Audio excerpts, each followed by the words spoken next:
Hello, and welcome to Walking the Shadowlands podcast. Let me be your guide as we take a walk into the shadowy realms of the unexplained, the paranormal, of things that go bump in the night and haunt your dreams.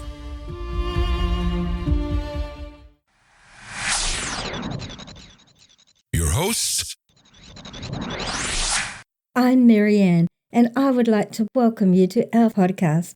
Thank you so much for joining us tonight, today, whatever time it is, wherever you are living in this beautiful world of ours. So sit back, relax, and let me be your guide as we walk into the Shadowlands together and discover what awaits us there.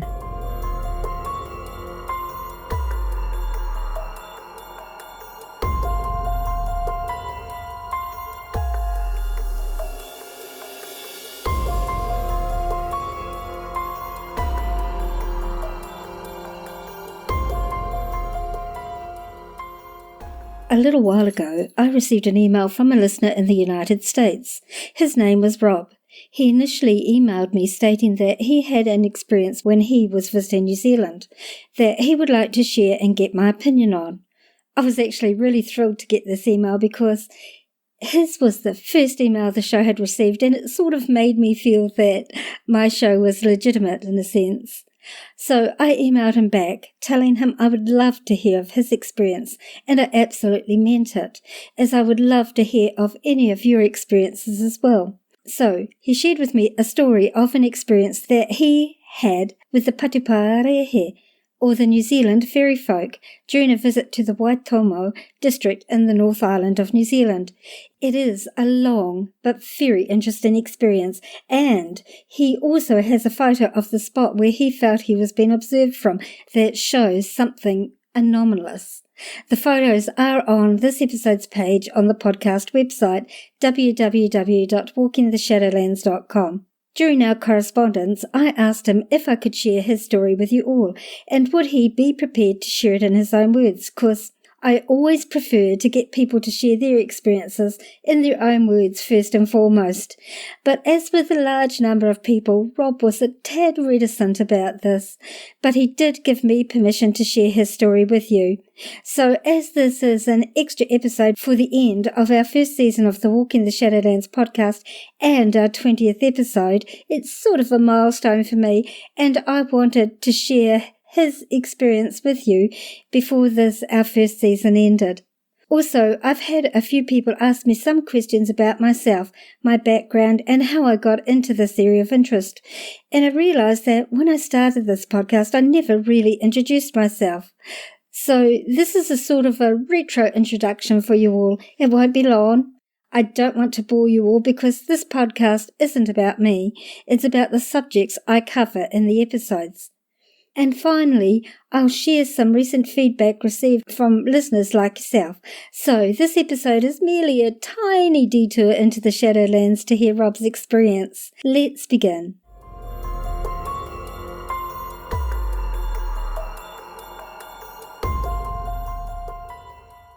My plan was to take a week to drive around the North Island of New Zealand and then fly up to Cairns, Australia. After a couple of days of snorkelling in the Great Barrier Reef, I was to finish out my trip with another couple of days on the North Island before flying back to the United States. This story begins on the fourth day in New Zealand. After a few hours of driving that day, I was starting to get a little anxious to get out and stretch my legs. I was driving along Highway 3 when I noticed a sign that said Waitanuru Falls. I needed to make a decision at that moment.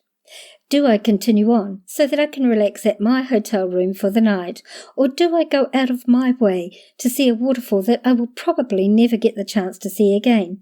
For anyone that knows me, this decision was easy. I swung a quick left and began the detour.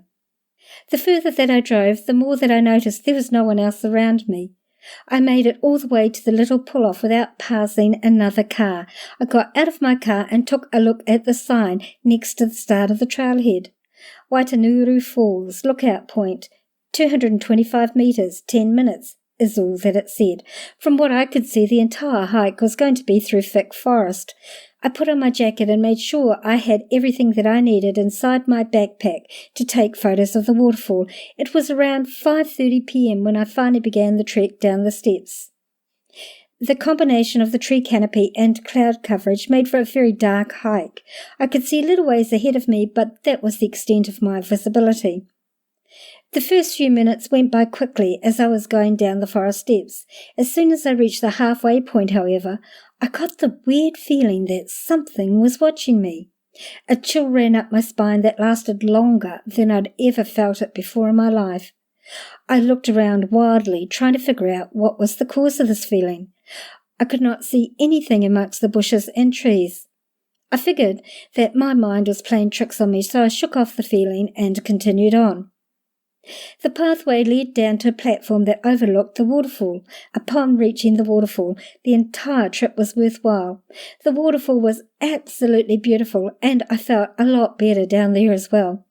Taking a look around from the platform, there was a possibility that I could climb through the bushes down to the pool at the bottom of the hill, which might give a different perspective in my photos than everyone else that visited this place. There also seemed to be a cave behind the falls, which might be cool to check out. The thing was, if I fell and hurt myself, I did not have phone service in the country, so no one would know where I was. Also, if my backpack fell in the water, all my camera equipment would be ruined. There were just too many negatives and not enough positives to validate the risk. Instead, I pulled out my phone to take a couple of photos of my surroundings. I took a photo of the waterfall, followed by a photo of the forest. Neither of the photos turned out very well, so I began to get my tripod and Canon camera set up. After a few nice long exposure shots of the waterfall, I was content with what I had captured and decided to put my gear back into my backpack. I spent about 15 minutes down by the waterfall before starting the trek back to the car. Just like the beginning of the hike, the first few minutes flew by as I climbed the forest steps. All of a sudden, I began to get the same feeling as before. I looked around and noticed I was in the same spot as I was on my way down. My heart was racing and my hair was standing on end.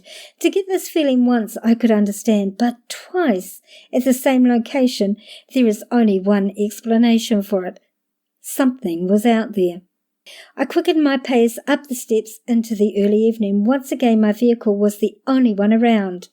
I placed my backpack in the front seat with me and decided to take a video for my family on my gut reaction to this experience. I turn on the car and start to drive away when I realize what I am listening to. The song was none other than The Invisible Man by Queen. For fear that there would be other creepy music on the other radio stations, I let it play until its end. I finally reached my end destination for the evening. The Waitomo Caves Hotel was one of 2 hotels that I booked for my trip while still in the United States, the other being a 2-night stay in Cairns. From the moment I first walked into the hotel, I got a feeling that this hotel was old. I do not mean it was ancient and broken down. I mean that there is definitely history in this building. I checked in, and as I walked through the hallways, all that came to my mind was the movie The Shining. There was nothing but wallpaper on the walls, and every so often there was a small tear in it. As I walked up the stairs to the second level, I passed large portraits of ancient Maori people. I finally made it to my room at the end of the hallway. The room was nice. It still had that old feeling, but it was a bit different. As I went back down to my vehicle to bring up my luggage, an interesting thought came to mind. You hear about places that get built on ancient native burial grounds being haunted, and this place had that feeling. When I made it back up to my room with my luggage, I pulled out my laptop to research my suspicions. Seconds after hitting the enter on my keyboard, link after link showed up, explaining why this was the most haunted building in New Zealand. The more that I read, the more I became curious what the staff had to say about it. I went down to the front desk and spoke to the woman who originally checked me in. I asked the lady if there was any chance that this place was haunted. She gave me a worried look before answering me with a question of her own. You didn't look up the history of this hotel, did you? I told her that I hadn't before I arrived, but I had an unusual feeling upon arrival. I began my questions. She proceeds to answer all that I had and then more about the hotel. She explained how 14 people had passed away while inside the building. There are 3 basements. two of which the employees don't like to go down into, the third being padlocked shut because weird things happen down there. There's also a secret entrance into the glowworm caves in that third basement. The more that I heard from her, the more I started to think about what happened to me that morning in the forest. I decided to tell her my story. As I recite the events, I could see a stunned look on her face. The further I got into the story, the more I could see it weighing on her. She did not know what to say at first, when I finished explaining what had transpired. As her thoughts came back to the present moment, she turned to me and asked if I had any photos or videos of the forest. I hadn't checked my camera photos yet, but I did have a photo on my phone. I pulled up the photo of the forest. I noticed nothing at first. After zooming into the middle right portion of the photo, a blue face became visible. Thinking back to some of the research that I did on the hotel earlier that day, I remembered reading Waitomo Caves Hotel is situated upon a naturally high point in an area of limestone rock, honeycombed with natural caves and underground streams. Many of these caves are regarded as tapu, sacred by the local Maori, and are said to be inhabited by taniwha, guardians or predator beings that live in deep pools, in rivers, dark caves, or in the sea, and the Patuparehe, who according to Maori folklore are pale-skinned spirit beings that live in deep forest and mountaintops in New Zealand, and who are said to lure people to their doom. I decided to look up what a Patuparehe looked like. The only picture I could find online of this creature was a stamp. It depicted a being with many of the attributes of man, but with one difference. Its skin was blue. My blood ran cold. I looked over at the front desk girl and I could see exactly what I was feeling expressed on her face as we attempted to learn more about the Patuparehe. The more we found, there wasn't much information about them. At least, we couldn't find any recent information. It was tough to sleep that night with everything that I had learned, but I managed to get a little bit of rest. I woke up the following morning, packed up my stuff and checked out of the hotel. As I was having my breakfast, I had a decision to make. For the couple of days that I had remaining in New Zealand after snorkeling in the Great Barrier Reef, do I go back to the Waitanguru Falls and try to find whatever was out there with me? The issue with this option was that I still do not have phone service. If I get attacked by whatever I photographed out there, no one would be able to help me. Also, if I don't get the same feeling that I did while walking through the forest, then the trip would all be for nothing since I already captured a great photo of the falls. The second option was to go to Rotorua, which has a large Maori population, so that I could ask questions about the Patuparehe. Upon landing back in New Zealand a few days later, I had made up my mind. I would be driving down to Rotorua. 3 hours later, I had arrived in the small lake town. I signed up for a Maori cultural experience for that evening. The cultural experience was amazing. We got separated into groups so that we could visit each of the different stations that were set up there. At the first station, there were a couple of young Maori women that taught us about the games that their ancestors used to play to work on agility. At the end of their demonstration, they asked if we had any questions. I asked how much they knew about the Patuparehe. They both gave me a shocked face and responded by saying that they knew a little bit. Since my group had no idea what I was talking about, and because our time at that station was over, they all started walking away. I told the girls that I had a situation with one a few days before, and I had a photo of it. Since my group was leaving and another group was approaching, I told the girls that I would talk to them later about it, and then I went to join my group. The next station was led by one of the Maori men. He began talking about the weapons that their people used to fight with. As I was listening to him, I felt someone grab my arm. It was one of the girls that I had talked to at the last station. She told me her sister and her grandmother wanted to hear my story and see the photo that I had taken. As I told them the story, their eyes began to get bigger and bigger. When I had finished and showed them the photo, they told me that they had never seen a photo of a Patuparehe before, but this definitely was one. I spoke to them for a short bit longer and then rejoined my group, because the third station we had the opportunity to learn a bit of the haka. The fourth station was what I was waiting for. The chief and his cousin were finishing up their explanation on how their culture fits into the world today, when they also asked if we had any questions.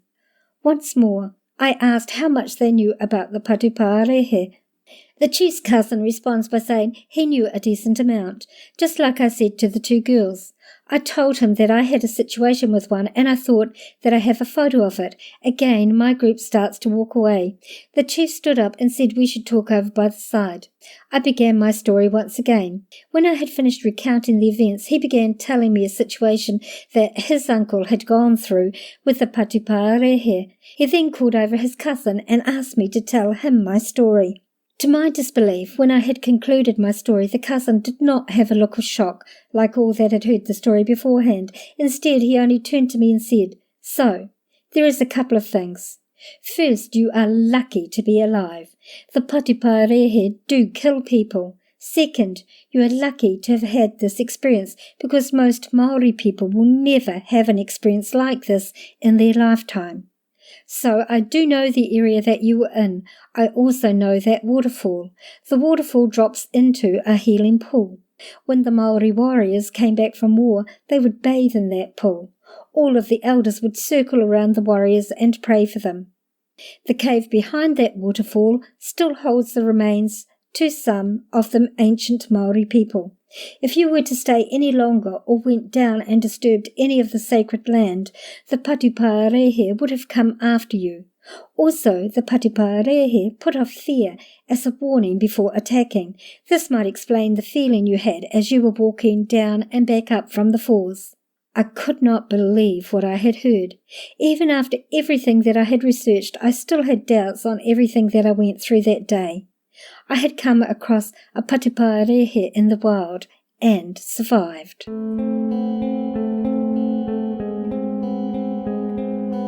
So that was Rob's experience. If you want to have a look at the photo he took, you can find it on this episode's page of the podcast website at www.walkingtheshadowlands.com. The photo is a little pixelated due to only having been taken by a cell phone. I'll leave it up to you to decide what you see or do not see there. Thank you so much, Rob, for taking the time to both reach out to me, to share your story, and especially for allowing me to share it with all our listeners. It's a most interesting experience, so thank you, Rob. It's always really hard talking about oneself, so I'll try and keep this really brief. I was for many decades, yes, I am that old, a trained nurse working in New Zealand's free public hospitals. I was a cardiothoracic and vascular surgical nurse immediately post-op. This was my favourite area of nursing in all my nursing career. I had worked in many other areas over the years, but this area really holds my heart. No pun intended. I worked at the Waikato Hospital in their post-op ward. A big shout out to any from there who may be listening, and to all members of New Zealand's Zipper Club. I nursed since I was legally old enough to begin nursing at 17 years of age, and when training was still on the job and hospital-based. My nursing career was ended by an accident I had on duty one night. My preferred shift was night shift, from 11 p.m. to 7 a.m. I slipped and fell in some fluid a patient had accidentally spilled onto the floor. I didn't see it in the dark, and she was a little confused, so couldn't warn me. I badly damaged my back, and I was 9 weeks pregnant at the time, and that effectively ended my nursing career. I still to this day miss nursing and knowing that my actions are making a positive physical and emotional difference in someone's lives, even if it was only to help them transition from one reality into another with as much dignity and comfort as is possible. So I went to university and retrained as a computer graphics designer, specialising in website and graphics design. And that's what I do today. I have always been a creative person and have been at various points an artist, sculptor and artisan jeweller. Well, actually, I'm still an artist. I just don't get as much time these days to create art as I would like to, and I don't have the space where I'm currently living. I have linked on this episode's page a link to my online portfolio for those interested enough to have a look at some of my work. Creativity has always been a part of my life, and during my nursing years expressed itself mostly in theatre and stage productions, and in latter years doing voiceover work, particularly in the years I lived in North Carolina, before I returned to New Zealand to live. On a spiritual level, I am now and have always been sensitive. And I have been aware of the unseen realms around us all my life, not only on this planet, having been an experiencer and having had multiple UFO encounters my entire life. I have never been shy about speaking up about my experiences both on this planet and of my experience with UFOs and star people. I simply speak up. In my younger years, I learned to not care what others thought. It never, ever stopped me from speaking my truth, and honestly, what they thought was none of my business. A few years ago, I decided to create an online group, Walking the Shadowlands, that currently has a membership of over 4,200 members, where we discuss all these sorts of topics. It was members of this group who initially suggested that I create this podcast. So a big shout out to all of you from Walking the Shadowlands who are listening at this moment. And thank you for the encouragement and the support to create this podcast. Anyone can join the group. It's a private group due to the sensitive nature of things members will share. So in order to join, you have to answer all the questions and agree to the group rules if you're interested in joining it. So that's me, briefly, where I come from and why I have such an interest in the Shadowlands. I have always said that being a sensitive is like living with one foot in the land of our shared reality and another in the land of the shadows. Hence the name of this podcast. Here's some recent feedback received for the show. All of these feedbacks are from listeners in New Zealand this time around. I think currently only about 25% of my listenership is in New Zealand. The rest is spread all over the world, which is absolutely wonderful. Okay. Lania. I have just listened to one of Marianne's podcasts about the Patuparehe people, and oh my goodness, I highly recommend listening to them if you have interest in the subjects. Really well done with real people's experiences. Brilliantly done. Thank you very much, Marianne. I just added a picture of a puturino, the flute mentioned in the podcast, and you can see that on the website page. Iona, yes, great information, and Marianne is wonderful and genuinely gifted. Michelle, fantastic podcast with really interesting content and interviews, absolutely top-notch. Best podcast I've listened to on everything supernatural, couldn't recommend more. Danielle, great content and topics. Tracy, very interesting content. Holly, very informative, 5 out of 5-star rating from me. Lee, the podcasts are really, really well done, and the level of research gone into each one is outstanding. Melina, great content and informative.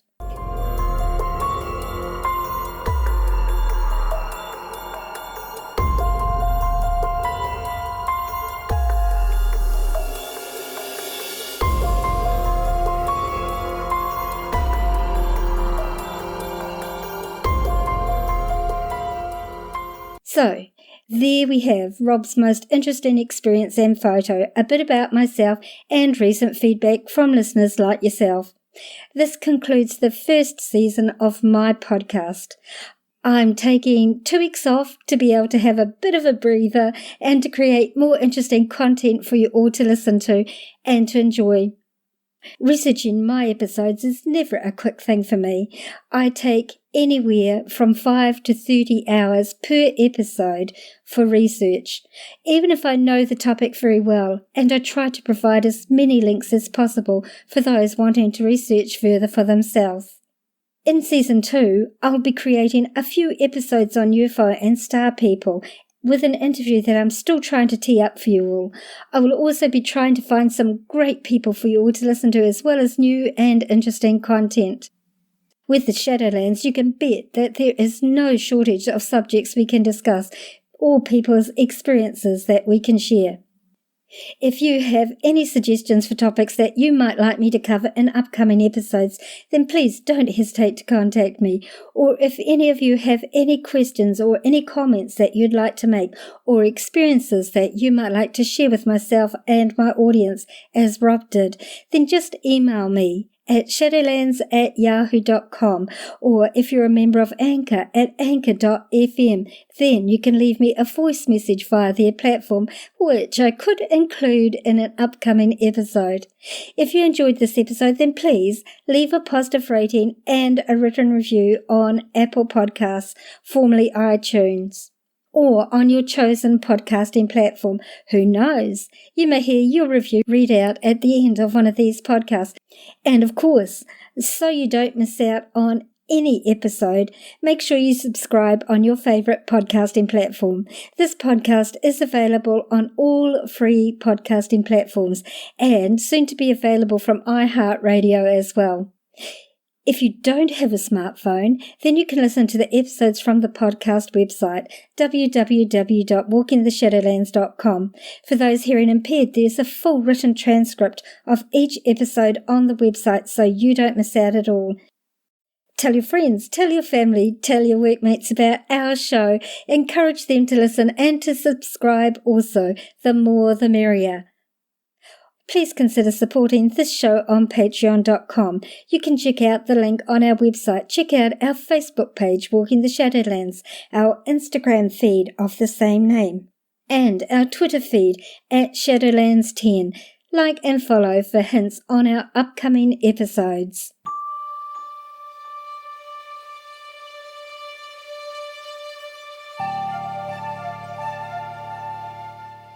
Thank you so much for listening. Tonight, today, wherever you are in this beautiful world of ours. We'll see you this time next week.